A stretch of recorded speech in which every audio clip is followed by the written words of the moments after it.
o Saara.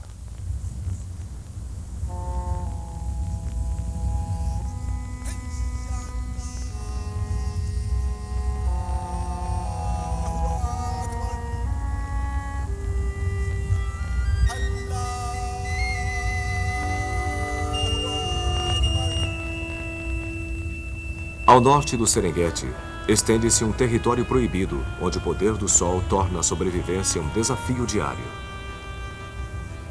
Pode ter sido aqui, no maior deserto do mundo, que os seres humanos desenvolveram pela primeira vez a sensação de deslumbramento.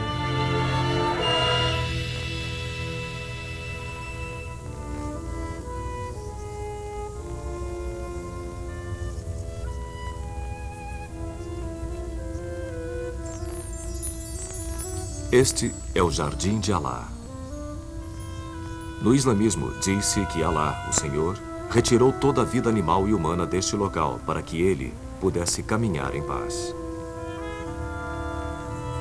Qual é realmente o tamanho deste santuário chamado Saara? O deserto zomba da nossa noção de fronteiras. Na verdade, as fronteiras de vários países no Saara são literalmente linhas na areia. Quão grande ele é, depende não só de como o definimos, mas também de quando medimos. Com o passar do tempo, ele encolhe e se expande. Diversos fatores determinam o tamanho de um deserto: correntes de vento, número de animais herbívoros e, principalmente, a quantidade de chuva.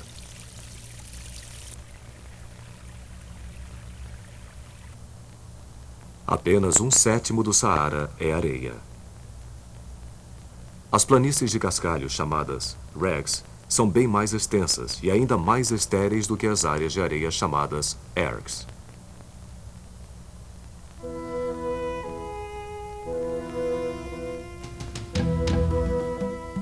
Escavações em pedras feitas por caçadores pré-históricos revelam que esta região foi um dia uma planície verdejante com vida selvagem, como no Serengeti. Estas imagens provam que a vegetação foi um dia abundante aqui. Por volta do ano 8000 a.C., esta região começou sua lenta transição para o deserto. Rebanhos de camelos selvagens fizeram do deserto sua casa. Povos nômades, talvez os ancestrais destes tuaregues, domesticaram o camelo, que é um animal admirável. Um camelo pode carregar até 500 quilos. Consegue sobreviver sem beber nada por até 10 meses. Mas ao contrário do mito, os camelos não estocam água em sua corcova. As corcovas são reservatórios de gordura que lhes dão energia quando não há comida disponível. Antes dos carros conquistarem os continentes e aviões tornarem o globo pequeno, as caravanas cruzando a África setentrional serviram como uma rede de comércio que conectou os povos da África, Ásia e Europa.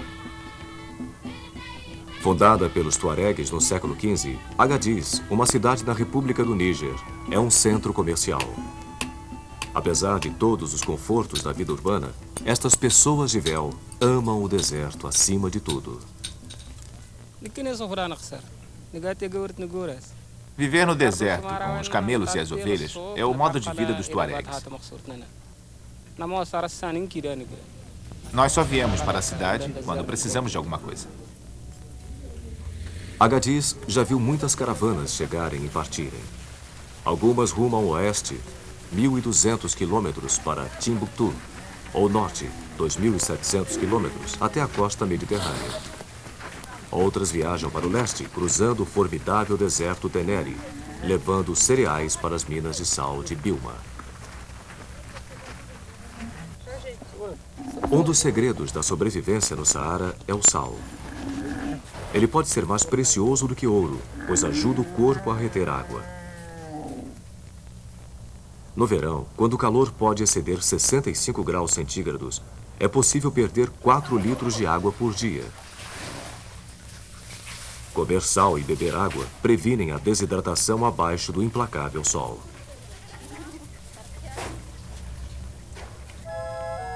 O deserto é como um oceano, embora o que seja mais abundante no oceano seja escasso aqui. No Saara, dunas podem acumular centenas de metros de altura e estender-se por mais de 150 quilômetros. As dunas movem-se sob o domínio dos ventos. Como uma onda, elas avançam, apenas mais vagarosamente, talvez 30 centímetros por dia, à medida que os ventos levantam os grãos de areia por sobre as encostas e acima das cristas das dunas. Esta imensidão carece de sinais que orientem o viajante. O horizonte estende-se uniformemente por centenas de quilômetros. Em um terreno como este, um ponto de referência é raro e valioso. Um erro pode ser fatal.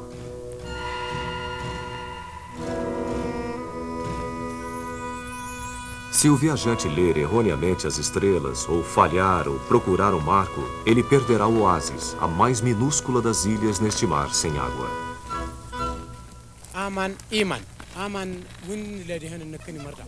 Água é vida. Nada pode viver sem água. Durante a estação chuvosa, a água desce o leito dos rios. Mas a água é como um pântano.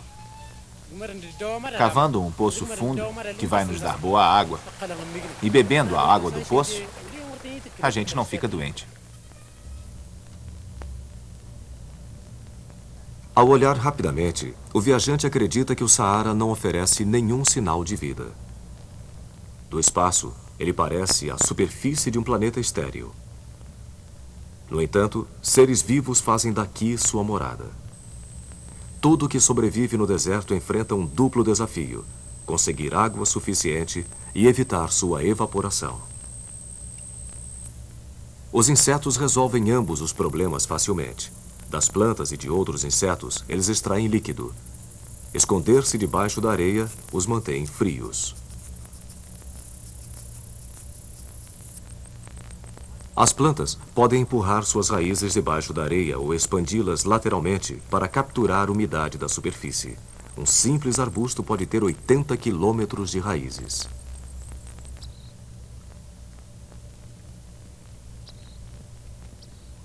Para os habitantes humanos do deserto, a sobrevivência geralmente depende de fatores além do controle deles. A distância até o poço mais próximo, a força de um camelo, um encontro inesperado com um estranho, tudo pode significar a diferença entre vida e morte. Não é surpresa que uma expressão comum seja Inshallah, se Deus permitir. Foi neste deserto que a mente humana abraçou pela primeira vez a ideia de monoteísmo. O monoteísmo emergiu no Egito no século XIV a.C., quando o faraó Akhenaton renunciou aos deuses antigos. Ele proclamou que o Sol era a única divindade. Aproximadamente um século depois, Moisés recebeu uma revelação de um Deus que não podia ser visto. A profecia de Deus deu a Moisés a coragem para liderar seu povo da escravidão para a liberdade. No deserto do Sinai, os hebreus fizeram sua aliança com o Ser Supremo, abandonando todos os outros deuses. 2000 anos depois, no deserto árabe, Maomé, o fundador do islamismo, também teve uma revelação. Ele proclamou que só havia um único Deus, Alá. Esta crença espalhou-se rapidamente pelo Saara, onde as distâncias impediam apenas aqueles a quem faltava vontade, habilidade e fé para atravessá-lo.